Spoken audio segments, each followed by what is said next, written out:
Set 10123, a deposit for a house, also known as Cloud City. It needs no introduction, but seeing as I'm in charge around here and I just so happen to be yellow knuckling a big X, I don't think you can stop me. Making its debut in 2003 and retailing for 100 buckaroos, this set was a LEGO store exclusive and almost impossible to get upon release. It comes at no surprise when you take into account all the iconic scenes that took place in the floating city, from Han getting his cheeks frozen solid, to Luke's dad finally coming back from getting milk at the store. Its importance in the movies can't be understated. Over the years though, this set has become infamous due to its rapidly increasing price. It's essentially become the Bitcoin of LEGO, all thanks to its scarcity and extremely good set of minifigures. But how do I plan to ruin this beloved and iconic set? Well, here's the price of the set brand new, and here's the price of the set used. I pay nowhere near the amount it's worth these days, thank Neptune, but it just so happens that this one right here is brand new. So if I were to say, I don't know, open this bag, the value would plummet around 2 to 3k, but I'm not stupid enough to do something like that, surely. Ah crap. 698 pieces and somehow still worth 4 times more than my car. You get 8 minifigures, 4 of which are exclusive to this set. For the non-exclusives we have your standard Darth Vader with his burnt face. Your average FPS teammate, remove his helmet and you begin to see why his aim is so bad. Han Solo with some Gucci legs. And Han again after Vader G-checked him in front of the whole squad. For the exclusives we have Luke cosplaying as an honest 9-to-5 working tradesman. Leia wearing Padme's hair and looking like a librarian. Lando sporting only the most unique yellow and blue cape which has never been used since. Correct me in the comments if I'm wrong, but he was also the first LEGO minifigure to not have yellow skin colour. And finally, the one everyone's been dying to see, Boba Fett with all the detail. We're talking prints on his arms, we're talking prints on his legs, he even has prints on his waist. The build itself is split up into 4 sections, a very large landing pad with quite a bit of detail for the fellas to drop on to get that Fortnite dub. Translucent studs around the sides, with a mix of cream and dark grey plates in the centre to give it a little bit of colour. Naturally it can accommodate for Boba Fett's whip. This door opens up leading into the foyer only to be greeted by every youngling's worst nightmare. It's a rather small room featuring a table with only 4 seats and 2 refreshing drinks. Unfortunately you don't get a seat at the end for Darth Vader.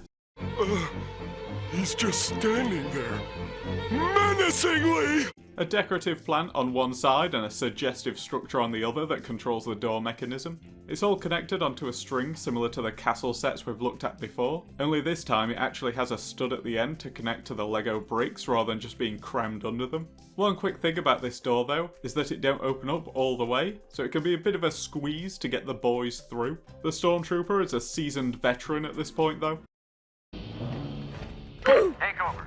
To the right we have the carbon freezing chamber looking like a day 1 Minecraft house. It's a very box-like structure to accommodate for its neat little play feature. Decked out in translucent orange including some 4x1 to make this place look lit AF. You get a small console up here that can rotate. Turning this cog over here raises or lowers the platform which can house these plates. The idea is you put Han Solo on one of them, bring it down like my parents' expectations of me, swap him over with the frozen Han, bring him back up and there you have it, Leia's favourite ice pop. To the left of the foyer we have the starting point of Luke getting smoked by everyone's favourite low ground connoisseur. The layout of this section is beautiful. This room plus the next one are the real winners when it comes to the structure in my opinion. Some trans red on the floor and a little bit on the top up here. The wall can come down because why not? It's held up by this small piece. The window can be blown out by pushing down on this piece here, but in doing so you block the entrance for everyone else. Holy look at all this damage! The walkway, home to one of the most misremembered quotes in history. It captures the scene from the movies perfectly. We even have the guardrail so you can stay safe while trying to bring your son into the family business. It does get in the way of Vader's cape though, unfortunately. You have the little structure at the end that Luke hangs onto after losing his ability to clap. Once again it uses trans green to give a little detail around the sides.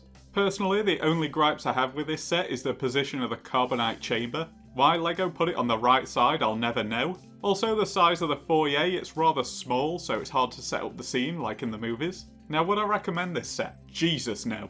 It's way too expensive these days. The price has just gotten completely out of hand. I was lucky enough to not even have to pay 1/5 of the current value, otherwise I would have never bought it myself. It's also no longer the only Cloud City set after the release of 75222. which is somehow worth 500 quid already despite being released in 2018. Don't forget to subscribe if you liked the video, and I just want to take a moment to thank everyone for 1,000 subs. I've been doing this for almost 2 months now, and if you've seen my community tab, I tend to get a little sloppy over all the lovely messages and outrageous support I keep getting. But I want to say in person to everyone watching this video right now, genuinely, thank you. And I'll see you next Sunday, fellas.